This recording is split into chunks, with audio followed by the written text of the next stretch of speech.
पहले मंत्र पाठ जी।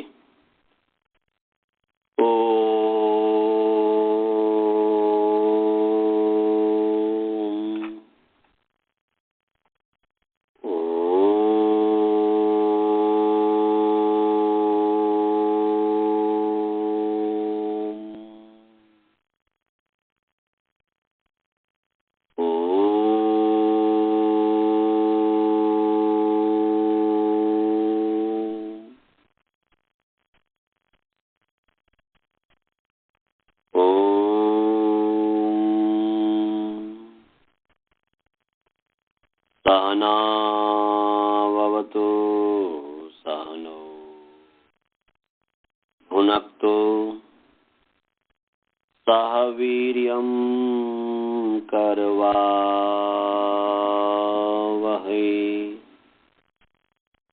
तेजस्विनावधीतमस्तु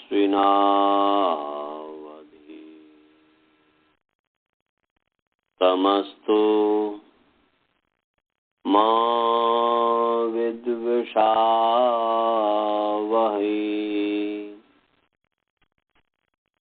येन धौता गिरः पुंसां विमलैः शब्दवारिभिः तमश्चाज्ञानजं भिन्नम् तस्मै पाणिनये नमः। वाक्यकारं वरुरुचिं भाष्यकारं पतञ्जलिं पाणिनि सूत्रकारं च प्रणतोऽस्मि मुनित्रयम्। ॐ शान्तिः शान्तिः शान्तिः।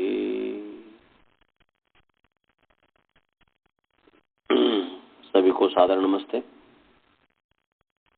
आइए आप सभी का जो व्याकरण की कक्षा है, प्रथमावृत्ति की कक्षा है, इसमें आप सभी का स्वागत है। परमात्मा की कृपा से हम प्रतिदिन कुछ न कुछ आगे बढ़ रहे हैं। तो हमारी जो सिद्धि वो चल रही थी कि चेता जो है इसकी सिद्धि हमने कर दिया था। उसी तरीके से सबका होगा, हमने बता दिया हुआ है। जहां पर भी कोई शंका हो तो आप लोग पूछिएगा। चेता, नेता, स्तोता, कर्ता, हर्ता सब वैसे ही बनेगा। स्तोता कोई विशेष नहीं है, जहाँ कोई विशेष है वो भी हमने पढ़ा दिया हुआ है। यहाँ कुछ भी नहीं है। भाविता इत्यादि है, उसमें इटागम हो जाएगा क्योंकि धातु भू धातु सेठ है, इसलिए जो है आर धातु का सिर्फ लाते से इटागम हो जाएगा। बस इतना ही विशेष है और कुछ नहीं विशेष है। तो वासुदेवन जी जो है उन्होंने कल कुछ प्रश्न पूछे थे। तो उसमें से एक प्रश्न उनका ये था जो कि उन्होंने ईमेल में भेजा था, तो कि भाई न लोपः प्रातिपदिकान्तस्य में प्रातिपदिकान्तस्य जो है वो प्रातिपदिक क्यों पढ़ा है। इनका प्रश्न ही मैं आपको बता देता हूं कि इनका क्या था। मुझे ईमेल खोलने दीजिए। तो देखिए इन्होंने क्या प्रश्न पूछा है। बोल रहे हैं कि कल का प्रश्न यह था कि न लोपः प्रातिपदिकांत सूत्र में प्रातिपदिक का यदि न ग्रहण करते, केवल पद का ही ग्रहण करते, तो चेतान का नकार लोप होगी कि नहीं, माने नकार का लोप होगा कि नहीं होगा, कहने का अभिप्राय यह है। तो यहाँ पर चेतान प्रातिपदिक यदि यहाँ नहीं पढ़ते, केवल यदि कहते कि पद के अंतिम नकार का पदस्य अंतस्य मन पद के अंत जो नकार है उसका लोप होता है, मन पद के अंतिम नकार के स्थान में लोप आदेश होता है, तो चेतान तो पद है सुप्तिंगंतम पदम से, तो यहाँ पर नकार का लोप हो सकता है कि नहीं हो सकता? तो वासुदेवन जी यहाँ पर नकार का लोप हो सकता है। यदि हम यहाँ पर न लोप प्रातिपदिकांतस्य में प्रातिपदिक ग्रहण नहीं करेंगे तब भी जो है चेतान में नकार का लोप हो जाएगा, परंतु अन्य स्थान पर भी नकार का लोप होने लग जाएगा, क्योंकि हमने आपको पहले पढ़ाया हुआ है कि सूत्र जो होता है वो सूत्र का अर्थ होता है लक्षण। सूत्र का जो लक्षण है, सूत्र जो है, सूत्र उसी का नाम होता है जिसमें कि एक जो संक्षिप्त रूप में हो, गंभीर से गंभीर बात को संक्षेप में कह दिया हुआ हो, और अति व्याप्ति, अव्याप्ति, असंभव तीनों दोषों से शून्य जो हो, ये समझना चाहिए कि माने उसमें अति व्याप्ति, अव्याप्ति, असंभव में से कोई भी दोष उसमें नहीं घटता हो। यदि यहाँ पर प्रातिपदिक का ग्रहण नहीं करते, केवल अंत का ग्रहण करते, तो सूत्र बन जाता न लोपः अंतस्य, ऐसा अर्थ बन जाता। और पदस्य की अनुवृत्ति आ ही रही है, तो अर्थ हो जाता कि पद के अंतिम नकार के स्थान में लोप होता है।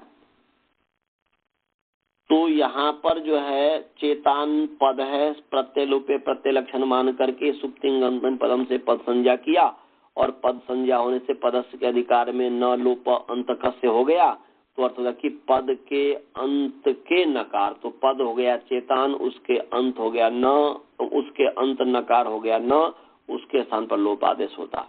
यहाँ तो ठीक है, परंतु जैसे मान लीजिए कोई नकारांत शब्द है, नकारांत जो शब्द है उसका संबोधन यदि आप बनाते हैं, जैसे राजन शब्द है, नकारांत है ना राजन जी, तो राजन का संबोधन क्या होगा बताइए? राजन ही होगा। राजन ही होगा, बहुत सुंदर। अब राजन के आगे सु ले आइए। अब सु का जो है न लोप प्रातिपद हल ज्ञाम्यो दीर्घाश्रुति से प्रकृतम हल से सु का लोप हुआ कि नहीं? कि हलंत से परे या दीर्घी और आप तदंत से परे, तो यहाँ पर जो है राजन जो है हलंत है, इससे परे सु है, अप्रयुक्त सु का लोप हो गया, अप्रयुक्त सु हल का लोप हो गया, तो राजन हुआ। अब यहाँ पर राजन यदि प्रातिपदिक, यहाँ पर क्या राजन की प्रातिपदिक संज्ञा है? वो भी है। राजन की प्रातिपदिक संज्ञा कहाँ है? राजन से राजन सु जब आ गया तो प्रातिपदिक संज्ञा, तो उसको कहते हैं कि अर्थवद धातु और प्रत्यय प्रातिपदिकम, धातु भिन्न प्रत्यय लोपे प्रत्यय लक्षण से वो पद संज्ञा आ गई है उधर। तो पद संज्ञा तो हुई है, परंतु प्रातिपदिक नहीं है ना ये। वो राजन प्रातिपदिक भी है। कैसे बताइए? राजन प्रातिपदिक कैसे है? राजन के आगे आपने सु ले आया, तो वो तो कहता है कि प्रत्यय भिन्न प्रत्यांत भिन्न जो अर्थवान शब्द है उसका नाम प्रातिपदिक है, तो ये तो प्रत्यांत है ना राजन, माने संबोधांत है ना जी। सु जो है, सु का जिसका आपने लोप किया, वही हमारा प्रश्न था। हाँ, ये पद संज्ञा लाए या प्रातिपदिक, दोनों कैसे ला सकते हैं? तो राजन नहीं, तो यहाँ पर राजन जो है प्रातिपदिक नहीं है ना जी, प्रत्यांत होने के कारण। प्रत्यांत होने के कारण प्रातिपदिक नहीं है, तो प्रातिपदिक नहीं है, और पद संज्ञा तो है ही, प्रत्यय लोपे प्रत्यय लक्षण तो है, तो पद संज्ञा तो है ही। प्रत्यय लोपे प्रत्यय लक्षण मान करके तो प्रत्यांत होने के कारण जो प्रातिपदिक नहीं है और पद है, तो यदि यहाँ पर न लोप प्रातिपदिकांतस्य में यदि प्रातिपदिक नहीं पढ़ते तो अर्थ होता कि पद के अंत के नकार के स्थान में, तो राजन पद तो है ही, भले ही प्रातिपदिक नहीं है, परंतु पद तो है ही, तो पद के अंतिम नकार न का लोप हो जाता कि नहीं हो जाता? बोलिए। यदि प्रातिपदिक नहीं पढ़ेंगे न लोप प्रातिपदिकांतस्य में, तो पद तो है ही राजन, तो उसके अंतिम जो नकार है उसके स्थान पर लोप आदेश होगा कि नहीं होगा? होगा। तो फिर मने शब्द जो है अशुद्ध बन जाएगा कि नहीं बन जाएगा? संबोधन में हे राजन नहीं बन पाएगा। ऐसे अहम शब्द ले लीजिए, अहन में भी ऐसे ही होगा, राजन में भी ऐसे ही होगा। आत्मा तो पहले हम कह रहे थे कि असंबुद्ध न लोप प्रातिपदिकांत से देखिए ना। हाँ। इसका असंबुद्धों से क्या संबंध है? न लोप प्रातिपदिकांत से का क्या अर्थ है? कल हमने आपको क्या अर्थ बताया था न लोप प्रातिपदिकांत से का? हमने न लोप प्रातिपदिकांत से का जो अर्थ हमने बताया था वह क्या बताया था?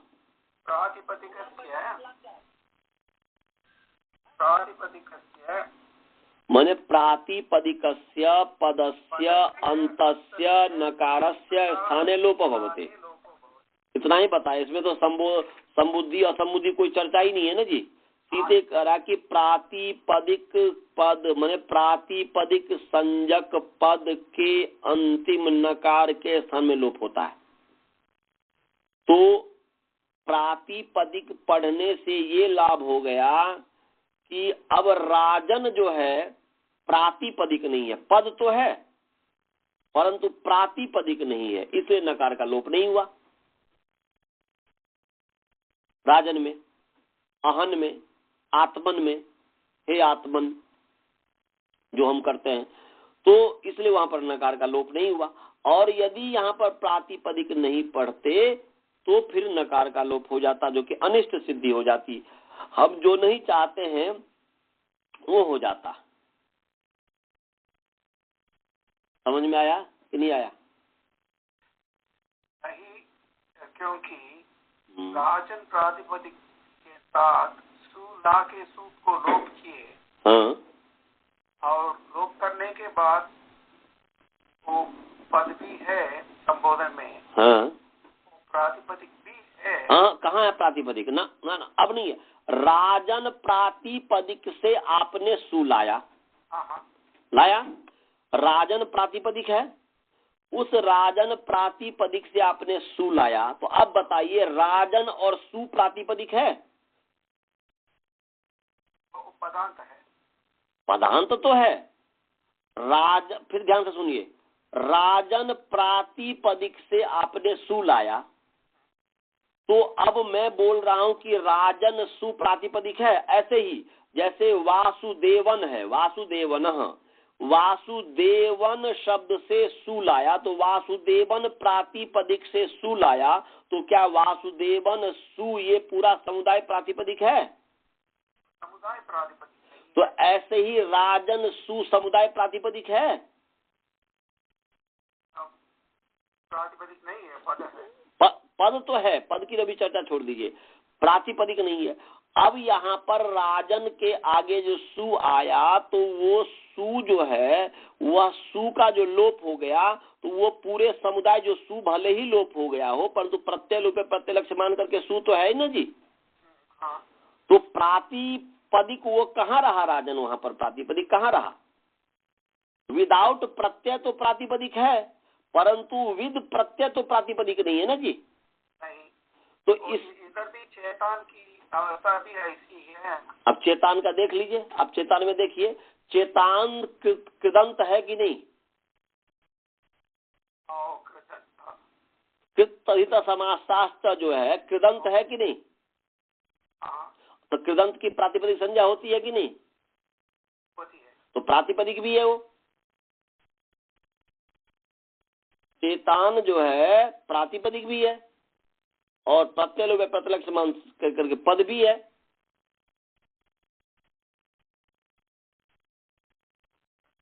नहीं समझ में आया?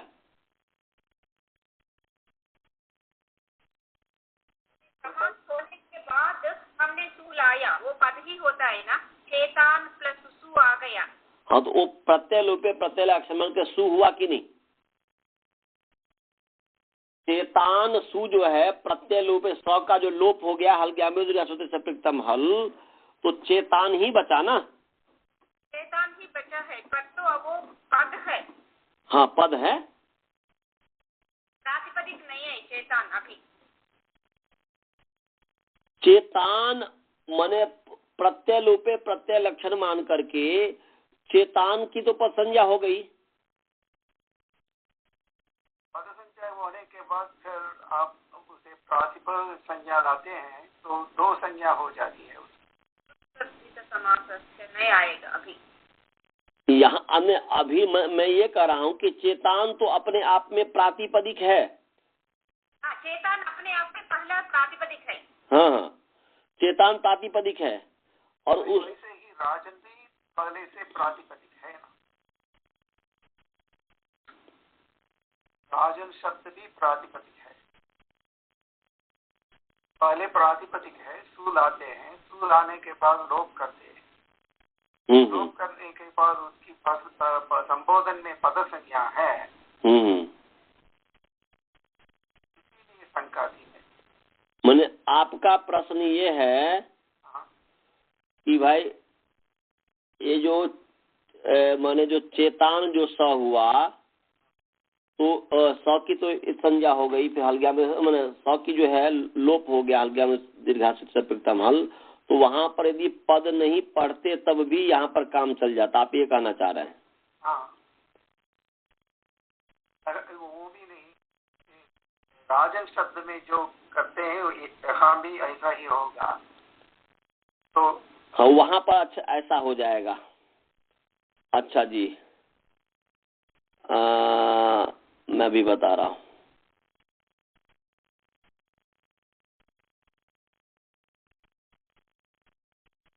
जैसे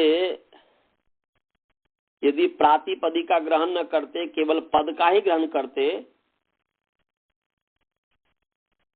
तो जैसे जो अहन शब्द है, जैसे राजन ठीक है, जैसे अहन हो गया, तो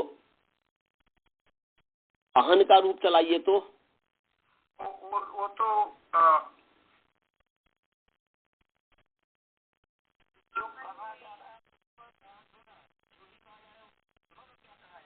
अहन जो है, अहन जो शब्द है, आपके पास काशिका है?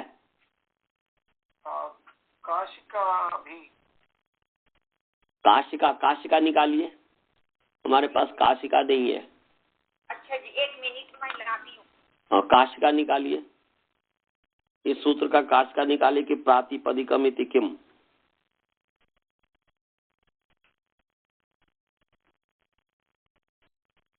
या सिद्धांत कौमुदी आपने निकाला हुआ है? आचार्य जी सूत्र संख्या का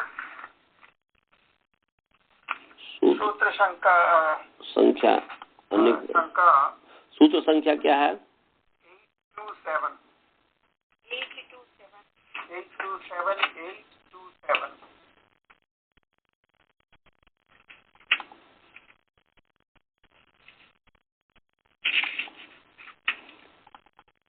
ये जो है न लोप प्रातिपदिकांत से प्रातिपदिकांत।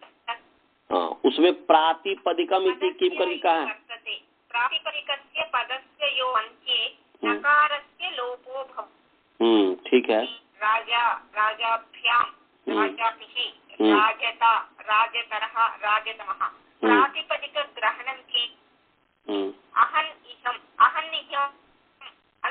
अंतग्रहणं किम राजानौ। बस यहाँ पर जो ये कह रहे हैं कि अहन कहा है ना जी, माने प्रातिपदिक ग्रहणम किम, इसका उत्तर क्या दिया है? प्रातिपदिक ग्रहणं किम अंतग्रहणं किम राजानौ राजानः। प्रातिपदिक ग्रहणं असमस्तमेव सुपां सुलुक इति। नहीं, वो आगे चले, आप आगे चली गई, आप आगे चले, सीधे प्रातिपदिक ग्रहणम किम के उत्तर क्या दिया है? प्रातिपदिक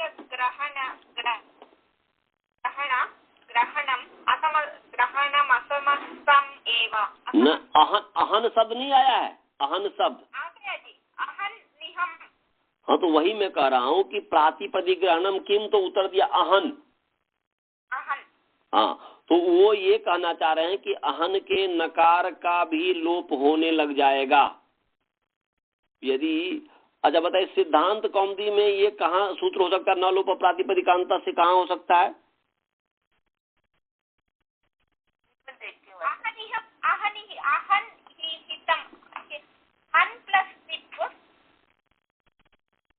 अहन इति होगा, अहन इति होगा वो।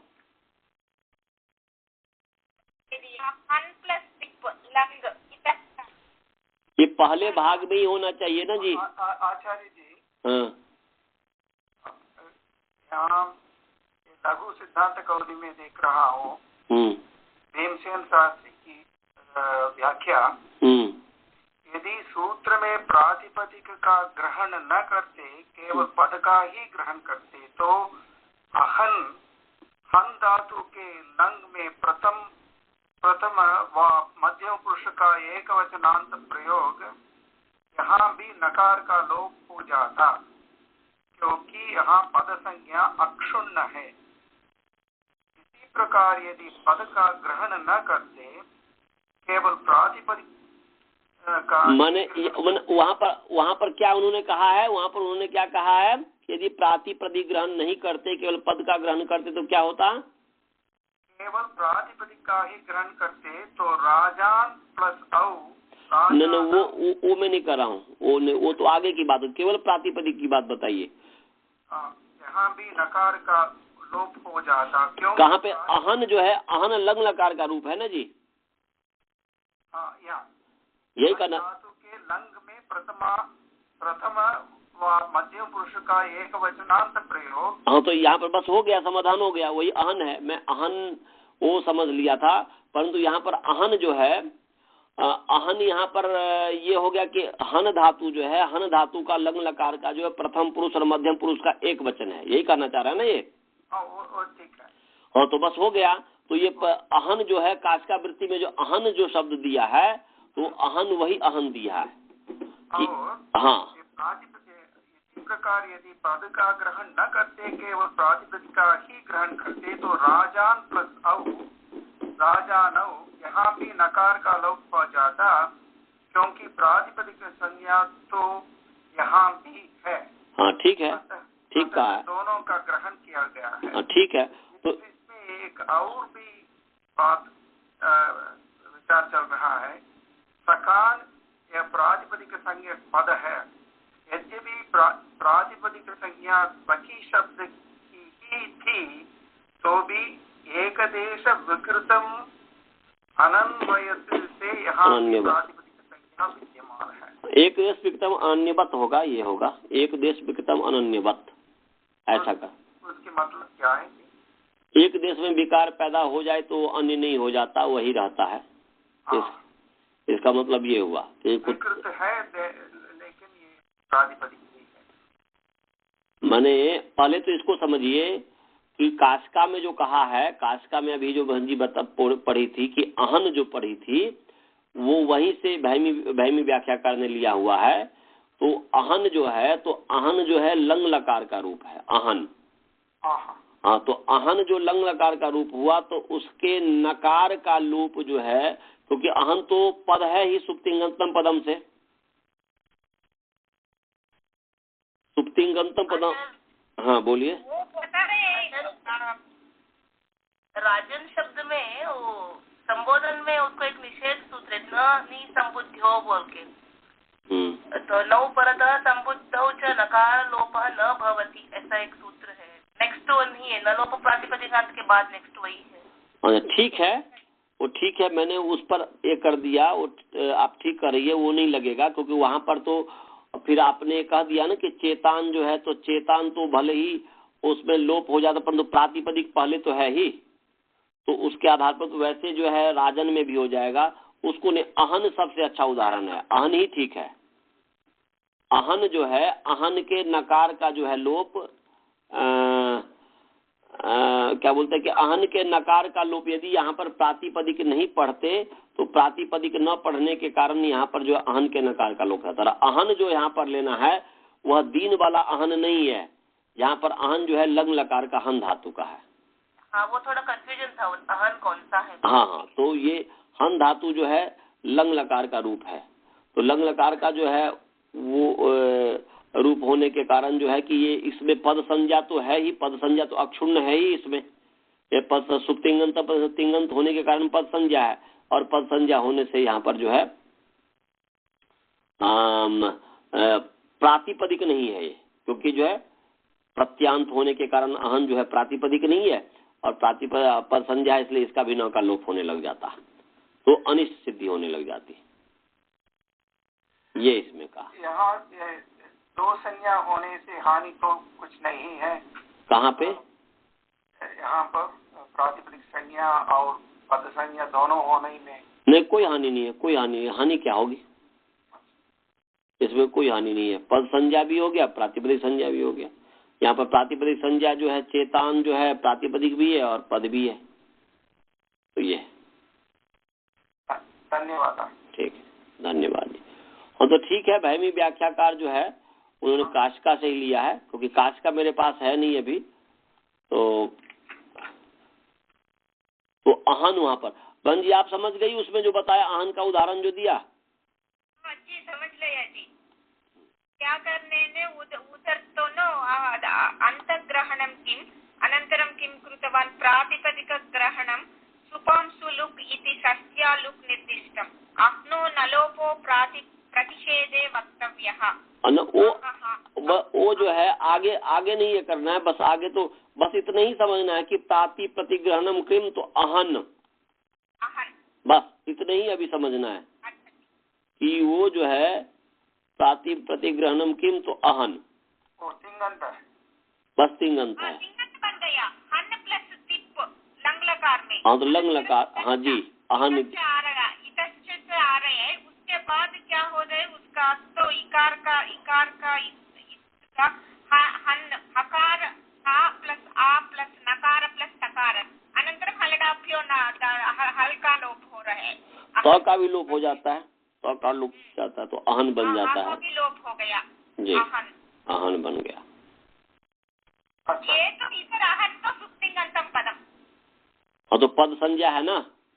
पद संज्ञा हो गया, पद संज्ञा होने के बाद प्रातिपदिक नहीं है ना, इसीलिए नकार का लोप नहीं हुआ, अहन ही है। हाँ, अहन ही है, और यदि प्रातिपदिक ग्रहण नहीं करते तो नकार का भी लोप हो जाता, क्योंकि प्रातिपदिक करते तो नकार का लोप होता है।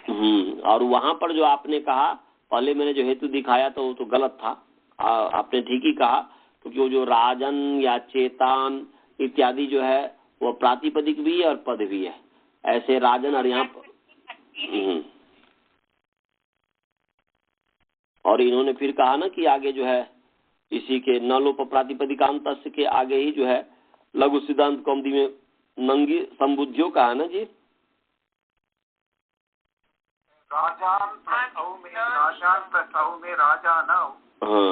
नंगी संबुद्धियों का लोप हो जाता, क्योंकि प्रातिपदिक संज्ञा तो यहाँ भी है, अतः दोनों का ग्रहण किया गया। हाँ, वो तो उसका पदकृत्य हो गया। आपने पूछा था पदकृत्य केवल जो है प्रातिपदिक ग्रहणम इति किम, ये पदकृत्य इसको कहते हैं। तो आपने पदकृत्य जो पूछा था वह केवल प्रातिपदिक, यदि प्रातिपदिक ग्रहण नहीं करते तो क्या हानि होती, तो प्रातिपदिक न ग्रहण करने से अहन में जो नकार है उसके नकार का लोप होने लग जाता है, ये हानि होती है। आचार्य जी, मैं अहन प्लस सु कर सकते हैं ना, अहन प्लस सु? नहीं, सु क्यों होगा, सु कैसे होगा, सु तो वहाँ होगा ही नहीं। अहह शब्द है ना, अहन प्लस सु है ना। हाँ, वो तो उसमें तो हो ही जाएगा, वो अलग चीज है। उधर तो नकार का लोप हो रहा है ना। हाँ, वहाँ हो जाएगा जी, वहाँ जो है वो अलग चीज है। यहाँ पर जो ऐसा एक लगता है कि प्रातिपदिकांत फॉर्म में जो पद है, मतलब जो ओरिजिनल फॉर्म में उसका ही नकार का लोप होता है, ऐसा अर्थ मुझे सोल्यूशन लग रहा है। हाँ, ठीक है, तिंगंत में नहीं, माने वो उन्हें प्रातिपदिकार्थ फॉर्म में जो है उसी का नकार का लोप होगा, जो प्रातिपदिकार्थ फॉर्म में नहीं है उसका नकार का लोप नहीं होगा। ठीक ही है, इसलिए राजन में नकार का लोप हो रहे हैं और मतलब राजन में नकार का, चेतन में नकार का लोप हो रहा है, इसलिए राजा राजन और राजन बनता है ना जी। तो इसमें होता है। आगे चलें? हाँ जी। हालांकि इसमें और भी शंका हो सकती है, परंतु काशिका का विषय है तो उस समय इसको ये करेंगे। अभी तो प्रश्नावृत्ति चलाते हैं। तो अब जो है आज जो है जयति की सिद्धि होगी, तिङन्त की। जयति जो है जी धातु है, जी जय। क्या धातु है जी? जी धातु है, जिसका अर्थ है जीतना। जी का अर्थ है जीतना, और ये भुवादिगण की धातु है और अनुदात्त धातु है,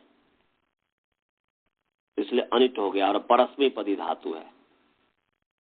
इस चीज को ध्यान में रखना है। जी धातु भुवादिगण की है, अनुदात्त धातु है, अनिट है और परस्मैपदी है। आचार्य जी, परस्मैपदी दीर्घ इकार व ह्रस्व इकार व? दीर्घ इकार। दीर्घ इकार। ये परस्मैपदी। परस्मैपदी।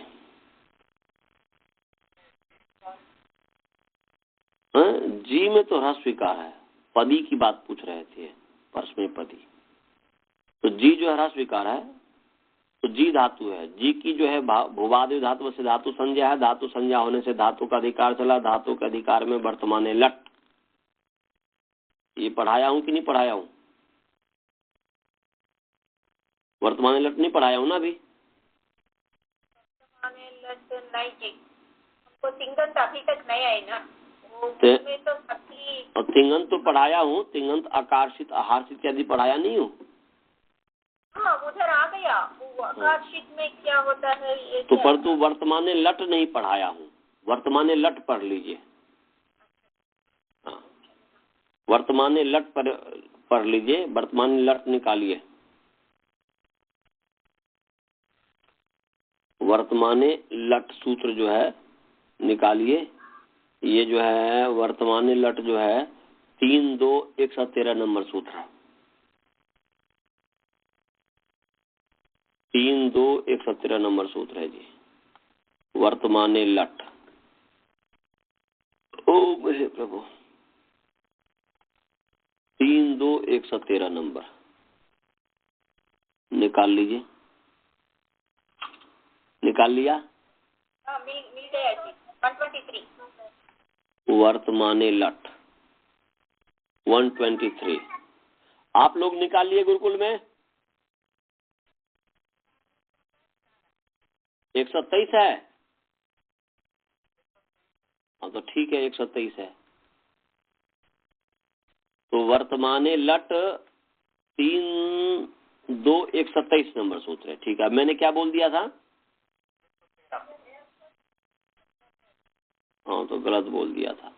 तो 3-2-127 तो वर्तमान लट। तो वर्तमाने जो है अकारांत पुंलिंग वर्तमान शब्द,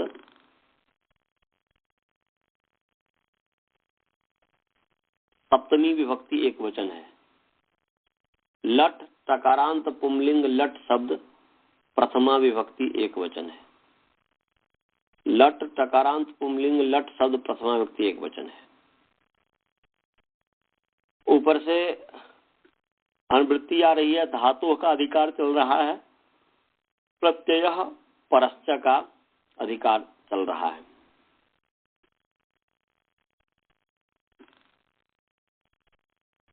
तो अब यहां पर जो है वर्तमाने सप्तमी है और ये जो है विशेषण है, व्यधिकरण विशेषण है। सामान्य अर्थ हुआ कि धातु वर्तमाने लट प्रत्यय परश्च भवति, या धातु परः लट प्रत्यय भवति वर्तमाने अर्थे। क्या हुआ जी? बहुत ही सरल अर्थ है कि वर्तमाने अर्थे धातु परः लट प्रत्ययो भवति। ये अर्थ हुआ कि धातु का अनुवृत्ति है, अधिकार है ही, प्रत्यय प्रत्यय का है ही, इसलिए धातु परः ऐसा हमने किया। और वर्तमाने अर्थे धातु परः लट प्रत्ययो भवति या लट प्रत्यय भवति। वर्तमान अर्थ में धातु से परे लट प्रत्यय होता है। अब जो है यहाँ पर विचारना ये है कि ये वर्तमान आदि काल का संबंध किसके साथ है? वर्तमान आदि काल, वर्तमान जो है, वर्तमान तो काल को बता रहा है ना जी। किसको बता रहा है जी? काल को बता रहा है। तो वर्तमान आदि जो काल है, तो वर्तमान आदि काल का किसके साथ संबंध हो? धातु के साथ संबंध हो कि लट के साथ संबंध हो? प्रश्न ये है। तो बताइए, वर्तमान आदि जो काल है वह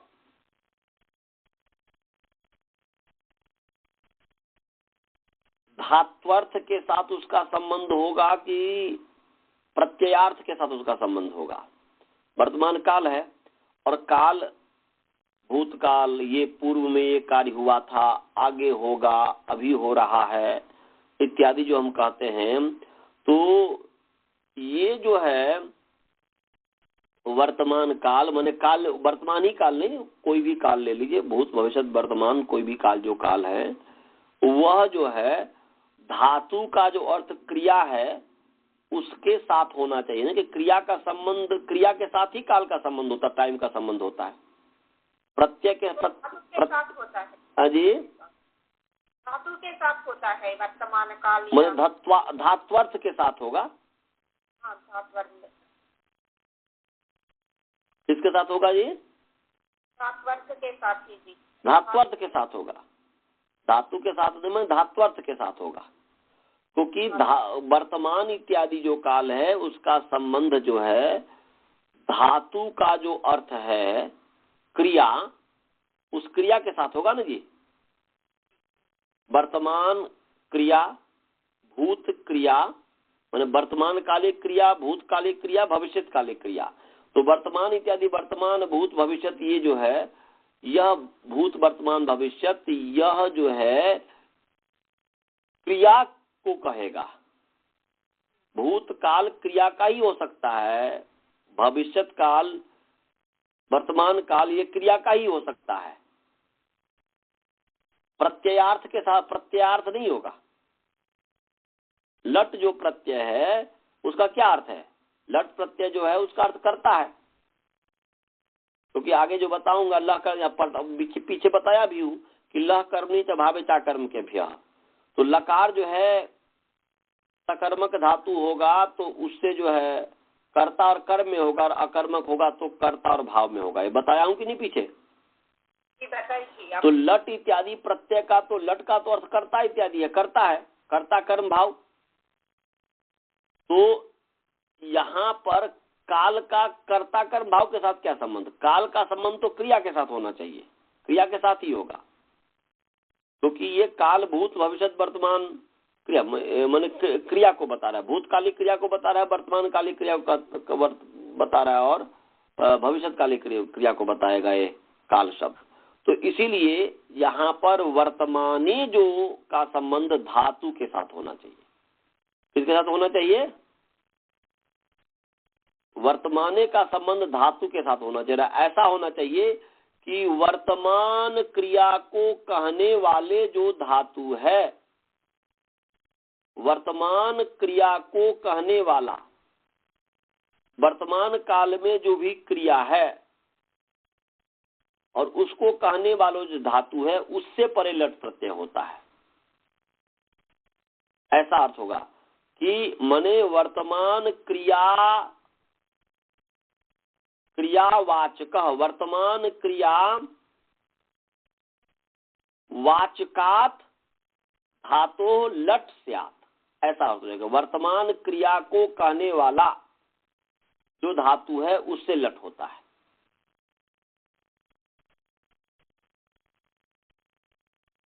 समझ गया जी? कुछ समझ में आ रहा है?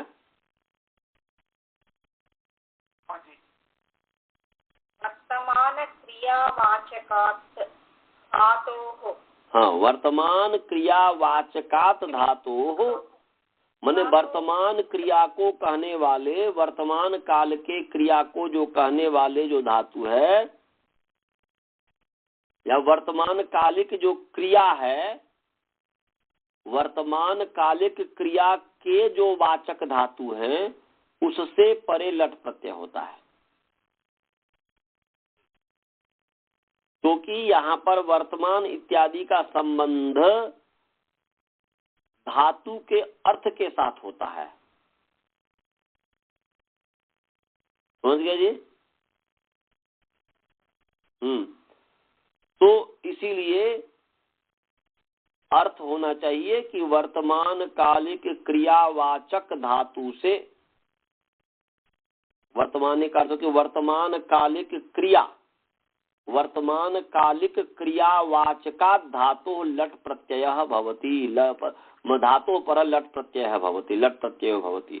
वर्तमान कालिक क्रिया से परे वर्तमान कालिक क्रिया को कहने वाले धातु से परे लट प्रत्यय होता है। ये अर्थ हो जाएगा। भाई जी समझ में आ रहा है? सामान्य अर्थ तो सीधे होगा कि भाई वर्तमाने अर्थे धातु लट पर लट प्रत्यय भवति। वर्तमान अर्थ में, तो वर्तमान अर्थ में धातु से परे, तो वर्तमान अर्थ में माने वर्तमान क्रिया को बताने वाले धातु से परे। क्या हो जाएगा? वर्तमान क्रिया को बताने वाले धातु से परे, वर्तमान क्रिया में, वर्तमान क्रिया में विद्यमान जो धातु है, अर्थात जो धातु वर्तमान क्रिया को कहता होगा, ऐसे धातु से लट प्रत्यय होता है। वर्तमान क्रिया को जो कहने वाला धातु होगा, जो वर्तमान क्रिया का वाचक धातु होगा, उससे परे लट प्रत्यय होगा। और जो भूतकालिक क्रिया को कहने वाला धातु होगा, उससे जो है लंग, लुंग इत्यादि होगा, लिट इत्यादि होगा। और भविष्यकालिक क्रिया को कहने वाला जो धातु होगा, उससे जो है लृट इत्यादि प्रत्यय हो जाएगा, लृट लूट इत्यादि प्रत्यय हो जाएंगे। समझ गए? सभी को समझ में आया कि नहीं? समझ में आ गया। हाँ, इसीलिए सिद्धांत कौमुदी इत्यादि में जो कहा है कि वर्तमान क्रियावृत्तिर धातु लट स्यात्, इसीलिए कहा। बहुत अच्छा अर्थ बताया कि वर्तमान क्रियावृत्तिर माने वर्तमान कालिक क्रिया के जो बताने वाला जो धातु है, वर्तमान कालिक क्रिया में विद्यमान जो धातु है, वृत्त माने विद्यमान, वृत्ति का वृत्ते है माने वर्तमान कालिक क्रिया, वर्तमान क्रिया माने वर्तमान कालिक क्रिया में विद्यमान जो धातु है, उससे परे लट प्रत्यय होता। ये हो जाएगा। तो भविष्यत् कालिक क्रिया वचनात् धातोः परः लुट् प्रत्ययः भवति। हाँ, भविष्यत् कालिक क्रिया वृत्तिर धातु लुट प्रत्यय भवति या लृट प्रत्यय भवति, तो सब वैसे ही हो जाएगा। उसी बस एक मस्तिष्क में रखिएगा कि वर्तमान इत्यादि का संबंध वह क्रिया के साथ है। वर्तमान आदि का संबंध जो है क्रिया के साथ होगा, प्रत्यय के साथ नहीं होगा। समझ गए? वासुदेवन जी, आपको समझ में आ गया? हाँ जी। हाँ, तो वर्तमान क्रिया वृत्तेर धातो लट स्यात् या वर्तमान क्रिया वाचका धातो लट स्यात् या वर्तमान काले क्रियावाचका धातो लट स्यात् इत्यादि जो भी कह दीजिए।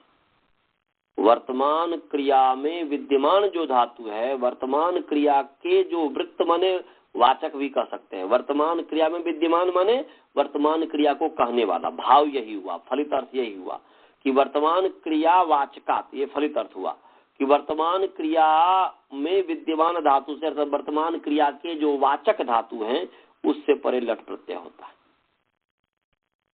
धातु परः, परः अवश्य जोड़िएगा कि वर्तमान क्रिया वृत्तेर धातु परः लट स्यात्, ऐसा। तो यहाँ पर जो है, अब आइए अपने प्रसंग में आते हैं कि यहाँ पर जी धातु से परे लट हो गया क्योंकि प्रत्यय परस्य का अधिकार तो है ही। धातु वर्तमान लट प्रत्यय परश्च। अब जो है जी लट तो की जो है हलंत्यम से, अल्लाह क्या बोलते हैं, अ की जो है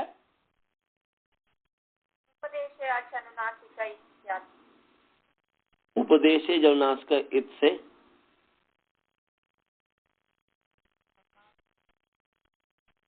तो बच गया ल।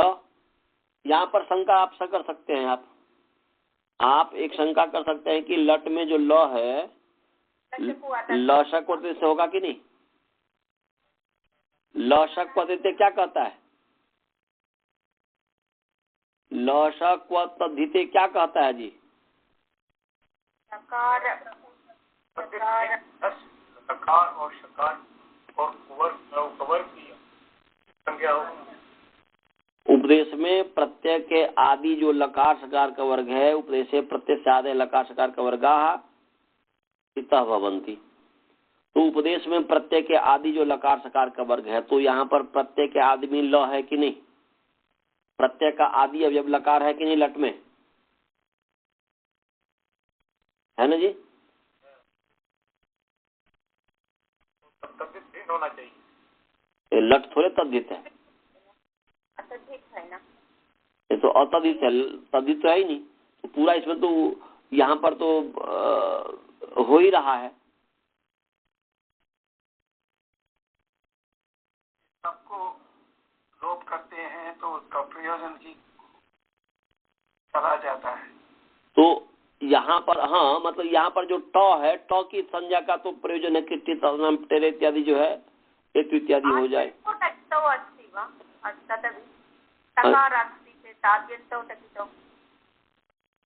न आदंतो टक तो कहाँ करा यहाँ पर, इसमें यहाँ पर क्या, वो तो आगम की बात है, ये तो प्रत्यय है।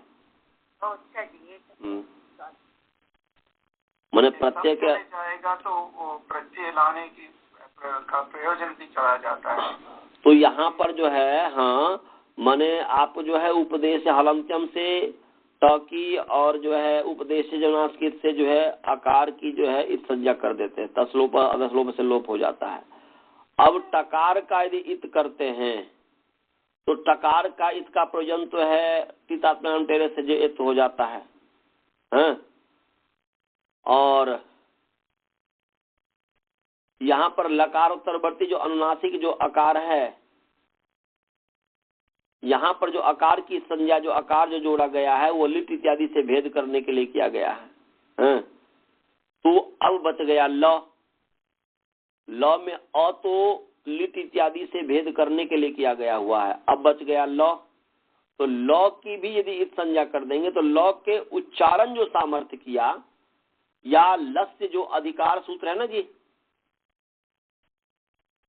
लस्य अधिकार है कि नहीं, लस्य अधिकार सूत्र है ना जी, 3-4-77 नंबर जो सूत्र है, तो लस्य जो अधिकार सूत्र है, तो यदि ल की भी संज्ञा कर देंगे तो इसका मतलब है कि लस्य का अधिकार कैसे चलेगा, जो ल के स्थान पर ही तो करता है वो। इसका मतलब है कि लकार जो अधिकार है उस अधिकार के सामर्थ्य से यहाँ पर ल की संज्ञा नहीं होगी। लस्य की अधिकार की सामर्थ्य, हाँ, लस्य जो है इसके सामर्थ्य से इसकी संज्ञा नहीं होगी।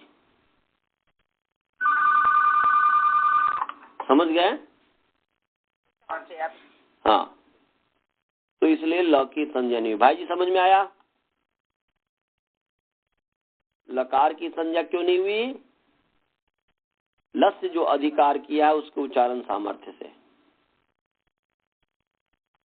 तो अब आइए, ल है, उस ल किस अर्थ में होता है? तो ल कर्मणी च भावे चा कर्म के भ्य, ये हमने बता दिया हुआ कि लकारा सकर्म के भ्य धातुभ्य, लकार लडादि प्रत्यया, सकर्म के भ्य धातुभ्य कर्मणि चात कर्तरी, अकर्म के भ्य धातुभ्य भावे चात कर्तरी भवती। माने लकार लडादि जो प्रत्यय है सकर्मक धातु से कर्म में और कर्ता में, और अकर्मक धातु से भाव और कर्ता में होते हैं। तो यहाँ पर लट जो है कर्ता में हुआ है। अब उसके पश्चात जो है पीछे जैसे हमने किया था, क्या किया था? लस्य का अधिकार चलाया, लस के अधिकार में तिप्त जी सिप्त स्थ मिबस्म ताताम झ तातात हम मिड बहि महिंग, फिर विभक्तिश्च, फिर लह परस्मय पदम तंगानावात्ने पदम, फिर शेषात कर्तरी परस्मय पदम। उसके पश्चात फिर जो है तिंग त्रिण प्रथम मध्यमोत्तमा, फिर शेषे प्रथमः, फिर जो है तान्यक वचन द्विवचन बहुवचन अन्य कषः, और फिर द्वे कर द्विवचनिक वचने, ये सब करके जो है तिप आ गया, माने जी और तिप आ गया।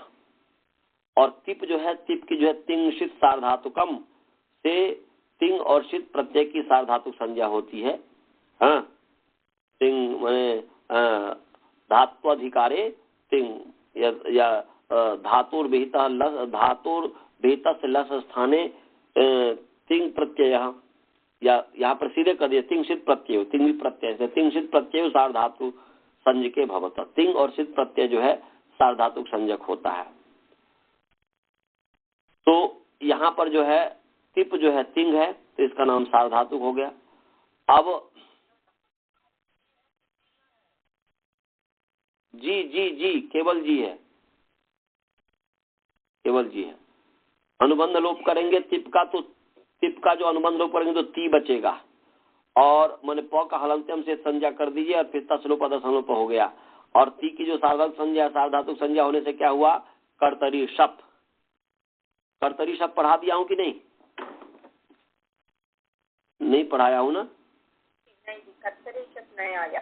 हाँ, तो निकाल लीजिए 3:1:69, यही है ना जी? 3:1:69 निकाल लीजिए। 3:1:69 नंबर सूत्र है। हाँ जी, कितने नंबर है? तो 3:1:68 नंबर है जी, 68 है, निकाल लीजिए। 3:1:68 है। तो पदच्छेद करते हैं। कर्तरी ऋकारांत पुंलिंग कर्तरी शब्द सप्तमी एक वचन शप, पकारांत पुंलिंग शप शब्द प्रथमा विभक्ति एक वचन, कोई विशेष नहीं है। इसके ऊपर है सार्वधातु के यक, है ना जी? तो सार्वधातु के यक, तो उससे सार्वधातु के अनुवृत्ति आ रही है। और धातु का अधिकार धातु हो, धातु है ना जी? नहीं, हाँ, धातु की भी अनुवृत्ति आ रही है।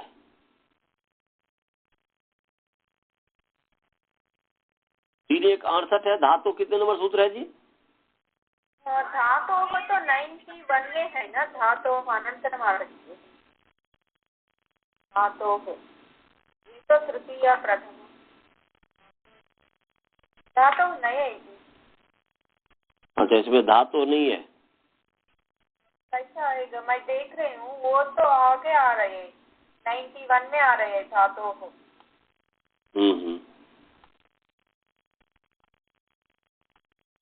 कितने नंबर था? 3:1:68 है कर्तरी शप, वो तो 3:1:91 में धातु हो आ रहे हैं।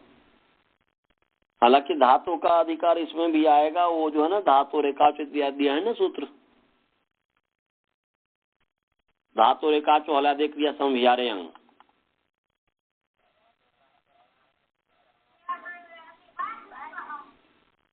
उससे धातु की अनुवृत्ति आनी चाहिए, उससे अनुवृत्ति आएगी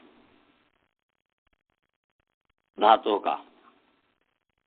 तो अर्थ हो जाएगा कि कर्तरी और सार्वधातु, इसलिए कर्तरी वाचिनी सार्वधातु के परतः या कर्तरी सार्वधातु के परतः, ऐसा धातु पर सप भवति, ऐसा अर्थ हो गया। धातु पर सप प्रत्ययो भवति, क्योंकि प्रत्यय तो धातु से ही होगा ना जी। हाँ जी,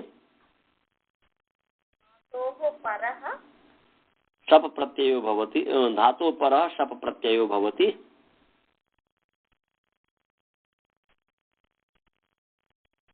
धातु की अनुवृत्ति आएगी। ऊपर देखिए ना कितने नंबर सूत्र है, धातु रेखा चौले देख रहे संव्यार्यंग है या धातु कर्म समान करती का दीक्षा एम्बा, दोनों में से धातु माने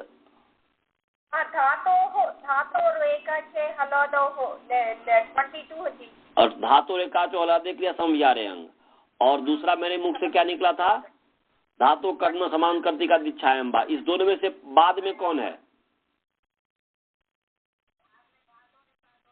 हाँ, तो बस उसी से ले आइए। धातु रेखाचो हलादे क्रिया समभियारे यंग जो है उससे धातु की अनुवृत्ति ले आइए, क्योंकि प्रत्यय तो धातु से ही होता है, वैसे ही नहीं होता है, क्योंकि बिना प्रकृति का प्रत्यय का प्रयोग कैसे होगा, इसलिए वैसे ही अपने आप लगता है कि भाई प्रत्यय धातु है ही। तो इसीलिए धातु रेखाचो हलादे क्रिया समभियारे यंग से धातु की अनुवृत्ति ले आइए, और सार्वधातु के यक से जो सार्वधातु की अनुवृत्ति ले आइए। अर्थ क्या हो गया, धातु परः शप प्रत्ययो भवति कर्तरी सार्वधातु के परतः। क्या अर्थ हो गया जी? धातु परः शप प्रत्ययो भवति कर्तरी सार्वधातु के परतः, या सप्तमी पढ़ लेंगे तो कर्तरी सार्वधातु के परतः धातु परः शप प्रत्ययो भवति। क्या अर्थ हो गया जी?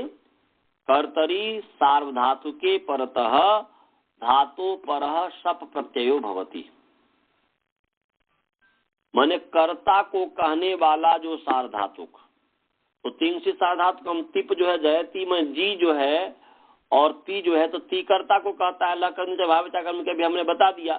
तो ये जो है कर्ता को कहने वाला ये तिंग है, इसलिए कर्तरी वाचनी, इन कट गया वहां पर, कर्ता को कहने वाला जो है ये तिंग है, इसलिए कर्तरी वाचिनी उसका व्याख्यान हो गया। सीधे कर्तरी सार्वधातु के परतः बने कर्तरी वाचिनी सार्वधातु के परतः। क्या अर्थ हो गया जी? कर्त माने कर्तरी वाचिनी सार्वधातु के परतः धातु परः शप प्रत्ययो भवति, ये अर्थ हो गया। क्या अर्थ हो गया जी?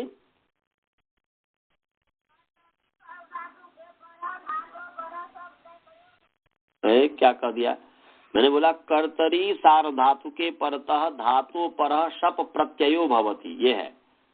फिर मैं बोल रहा हूँ कि कर्तरी सार्वधातु के परतः धातु परः शप प्रत्ययो भवति, इसका मतलब हुआ कि कर्तरी वाचिनी, ये अर्थ हुआ, माने कर्तरी वाचिनी सार्वधातु के, या कर्तरी वाचिनी अलग से कर दीजिए। कर्तृवाचिनी मैंने कर्तृवाचिनी ठीक है, अलग से करने की जरूरत नहीं। कर्तृवाचिनी सार्वधातु के परतः धातु परः शप प्रत्ययो भवति। सभी को समझ में आ गया? अर्थ हुआ कि कर्ता वाची सार्वधातुक परे हो, कर्ता अर्थ को बताने वाला सार्वधातुक परे हो, तो धातु से परे शप होता है। तो तिप जो है कर्ता अर्थ को बता रहा है, तो कर्ता अर्थ को बताने वाला सार्वधातुक परे है, तो जी धातु से परे शप हो जाएगा, तो हो जाएगा जी शप तिप। तिप का ती है तो जी शप ती। यहाँ पर भी अनुबंध लो, प की संज्ञा हलंत्यम से प की संज्ञा, स का लशोकते से स की संज्ञा, तो अ बच गया, तो जी अ ती हो गया। अब ती को मान करके जो है मैंने सबसे पहले अ को मान करके जी की अंग संज्ञा है, शप के जो अ है इसको मान करके जी की अंग संज्ञा है, यस्मात् प्रत्यय विधि प्रत्यंगम से, और अंग संज्ञा होने से अंगस्य का अधिकार चला, और अंगस्य के अधिकार में जो है सार धातु कार धातु का योग, सार धातु कार धातु का योग, ये हमने पढ़ा दिया है। कि नहीं? पढ़ा दिया आपने। हाँ, सार धातु का सार धातु के आधातु के प्रत्यय पड़ता इगंतस अंगस अंतस स्थाने गुण भवती, हमने पढ़ा दिया हुआ है। किस सूत्र पर हमने पढ़ाया था? ये नेता पे पढ़ाया ना? हाँ, नेता में आ गया। तो सार धातु आर धातु के परे रहते इगंत अंग के जो अंतिम अल है ई, उसके स्थान पर गुण होगा। गुण क्या है? अदेंग गुण अ ए ओ, और माने ई को वृद्धि हो गया स्थानांतरतमा, तो यहाँ पर जी को जे बन गया, तो जे अति हो गया। और एचो यवायावा भी हमने पढ़ा दिया हुआ कि नहीं पढ़ाया है? पढ़ा दिया हुआ है। इसलिए एचो यवायावा माने संहितायाम विषये एच स्थाने यथा संख्यम अयवायावा भवन्ति, अय अव आय आव इत्येते आदेशा भवन्ति। तो यहाँ पर ए के स्थान में अय, ओ के स्थान में अब, अय के स्थान में आय, औ के स्थान में आव, ये आदेश होते हैं। तो यहाँ पर जे को अय हो गया, जय मन अय हो गया तो जयति बन गया। समझ गए? इसी प्रकार जो है नीय प्राप्त धातु से नयति बन जाएगा, ले जाता है। इसी प्रकार भू धातु से जो है भवती बन जाएगा। ऐसे ही त्रि धातु से जो है तरति बन जाएगा। माने कोई अंतर नहीं है यहाँ पर। जयति नयति जयति, बस ध्यान ये रखना है कि नयति नी धातु भ्वादिगण अनुदात है ये, और बस ये है। तरति त्रि धातु हो गया तो त्रि से तरति बन जाता है, उसमें उड़न रपर लग जाएगा बस, और कुछ नहीं विशेष लगेगा। तो हमने आपको जयति नयति तरति ये तीनों हमने समझा दिया। एक जयति समझ लिया तो नयति भी आ गया, तरति भी आ गया, कोई और भवती भी आ गया। भू धातु से तिप हो गया, शप हो गया, फिर भू को गुण हो गया, साधात करने से भो हो गया, एच कर दीजिए भवती बन गया। तो भवती जयति नयति इसकी सिद्धि हमने आपको बता दी, तरति यहाँ तक। अब इसका अभ्यास कीजिएगा। इसके आगे जो हम कल बताएंगे वो पचंती की सिद्धि बताएंगे। अब ध्यान रखिएगा कि अब धीरे धीरे हम बढ़ते जा रहे हैं, इसीलिए आपका पीछे जितने पक्का होगा उतना ही आगे समझ में आएगा। तो गुरुकुलवासी से मैं निवेदन करता हूँ कि खूब परिश्रम करो, नहीं तो पीछे रह जाओगे तो फिर कुछ नहीं समझ में आएगा, हाथ पल्ला कुछ नहीं पड़ेगा। जैसे धीरे धीरे आगे गति होती जाएगी और आप पीछे होते जाओगे यदि पक्का नहीं होगा तो। समय नहीं बर्बाद करना, अब समय हो गया है। किसी को कोई शंका तो नहीं है? आचार्य जी, भवती में भू भो होता है और उसके बाद एचो या वह भो प्लस आ। हाँ, भाव बन गया भवती। अच्छा, भवती बन गया। आचार्य जी। हाँ बोलिए। पाठ में शंका नहीं है। बोलिए। हमारा भारतवर्ष का एम्ब्लम है सत्यमेव जयते। हाँ, वो भाषा प्रयोग है या आर्थ? उसको आर्थ प्रयोग ही मानना पड़ेगा, नहीं तो गलत हो जाएगा। वो आर्थ प्रयोग ही मानना पड़ेगा। कुछ उपनिषद हमने ऐसा भी देखा कि सत्यमेव जयति भी आजकल प्रयोग करते हैं। सत्य में उसमें जयते के स्थान पर जयति कर देते हैं, परंतु यह कि सत्य में देखा परंपरा से तो सुना ही जाता सत्यमेव जयते, क्योंकि जी धातु तो परस्मै पदी है। तो अब जयते कैसे बना? तो बस आर्थ प्रयोग ही कहेंगे, नहीं तो ऐसा कहेंगे कि जयति कहना चाहिए था, धोखा से प्रिंट में मिस्टेक हो गया, जयते कह दिया। तो बस जयते कह दिया तो इसलिए जो है ये कर दिया। और दूसरी बात यह है कि इसका समाधान ऐसा भी कर सकते हैं कि जयति तो परस्मै पद है, और परस्मै पद होने से तो दूसरे के लिए होता है, और सत्यमेव जयते मतलब सत्य की विजय होती है। तो सत्य की विजय होती है इसका मतलब है कि जो सत्य बोलता है उसको खुद की विजय होती है, तो वो आत्मने के लिए है, अपने लिए है, इसलिए जयते ठीक प्रयोग है। वही मेरा प्रश्न था, वेदांत विषय है। हाँ, तो ये हो गया ना जी। माने यदि कोई व्यक्ति आपको ये कहे कि जयति होना चाहिए तो ठीक है भाई, जयति क्योंकि परस्मै पदी है, परंतु जो है कि यदि जयते आपको ये परंपरा में ऐसा ही दिखता है कि सत्यमेव जयते, और कोर्ट इत्यादि में भी यही लिखा रहता है ना जी सत्यमेव जयते, तो ये बचपन से हम ये सुनते आ रहे हैं। तो इसका समाधान ये है कि आर्ष प्रयोग है। तो आर्ष ने क्यों ऐसा किया, ऋषियों ने ऐसा प्रयोग कैसे किया? क्योंकि ऋषि ये थोड़े कि आर्ष प्रयोग का मतलब ये हुआ कि ऋषि ने कर दिया धोखा से तो गलत भी सही हो गया, सो बात नहीं है यहाँ पर। ऋषि ने जो कुछ भी प्रयोग किया वह आर्ष प्रयोग तभी कहलाता है, उससे कुछ कहना चाहते हैं, उससे कुछ संदेश देना चाहते हैं। वो ही मेरा प्रश्न था कि सत्य तो परमात्मा है, परमात्मा के अपने स्वार्थ के लिए नहीं, वो परमात्मा के लिए। हाँ, तो मतलब ये है कि हाँ मैंने सत्य में जयते, सत्य सत्य की विजय होती है, अर्थात सत्य का जो भी अनुसरण करता है व्यक्ति को उसको खुद की विजय होती है। तो इसलिए स्वात्म करने के लिए परमार्थ जो वहां पर, तब तो सत्य माने परमात्मा अर्थ लेंगे तब तो फिर परस्मय पद ही होना चाहिए, क्योंकि परमात्मा स्वयं के लिए क्या जीतेगा, परमात्मा तो ये परस्मय पद सत्य का, जो भी सत्य का अनुसरण करेगा उसको परमात्मा जीताएगा, तब तो परस्मय पद हो जाएगा। परंतु यहाँ पर जो है सत्य का मतलब है कि जो वस्तु जैसा है उसको उसी रूप में अपनाने से व्यक्ति को स्वयं का विजय होता है, स्वयं का जीत होता है, इसलिए आत्मने पद ज्यादा ठीक बैठता है, इसलिए सत्यमेव जयते ऐसा होना चाहिए। समझ गए? हाँ, और कोई प्रश्न? मंत्र पाठ करें? आज राजभल्ला जी कुछ बोले ही नहीं। राजभल्ला जी आपको समझ में आया? चलिए मंत्र पाठ करते हैं। ओम पूर्णमदः पूर्णमिदं पूर्णात् पूर्णमुदच्यते पूर्णस्य पूर्णमादाय पूर्णमेवावशिष्यते। ओम शांति शांति शांति।